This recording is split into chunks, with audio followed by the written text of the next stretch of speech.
Alors, pouvez nous expliquer comment l'aquaponie peut être ce vecteur pour la souveraineté alimentaire et lutter contre le changement climatique? Bah, écoutez, avec plaisir. Déjà, l'aquaponie, peut-être en deux mots. Donc, en fait, c'est un mariage inédit entre des poissons d'eau douce et des cultures végétales.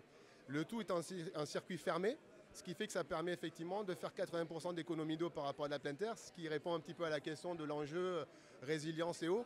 Ça a été abordé lors de tout le séminaire, en fait, la problématique eau, typiquement en Guadeloupe, mais c'est vrai sur l'ensemble des Outre-mer, c'est un sujet d'avenir.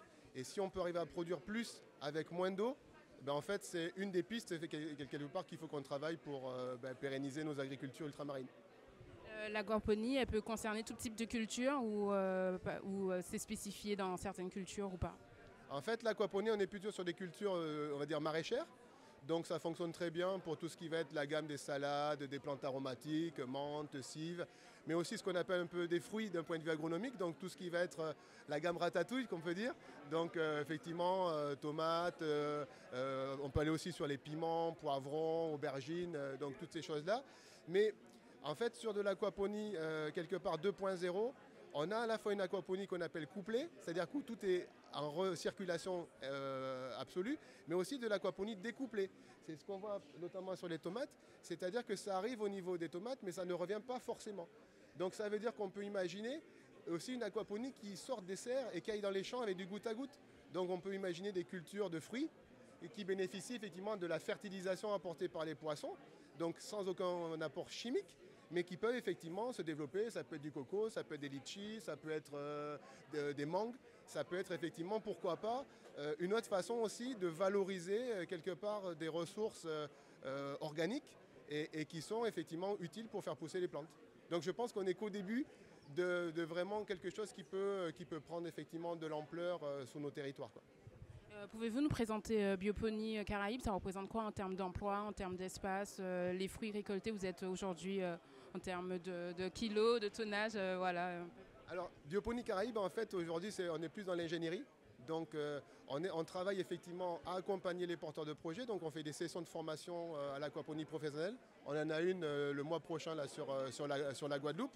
Et en fait, on accompagne aussi des porteurs du début, c'est-à-dire de la réflexion, jusqu'à la sortie de terre de quelque part l'entreprise de l'unité.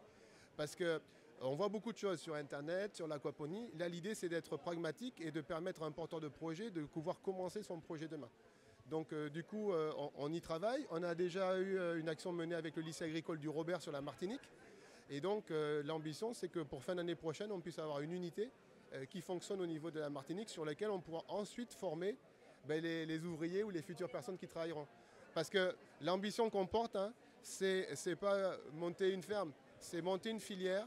Et je pense que cette filière, elle peut être vraiment porteur d'avenir pour nos territoires, qui nous permettra aussi d'installer des jeunes, parce qu'on est sur des métiers qui sont modernes, qui sont tech.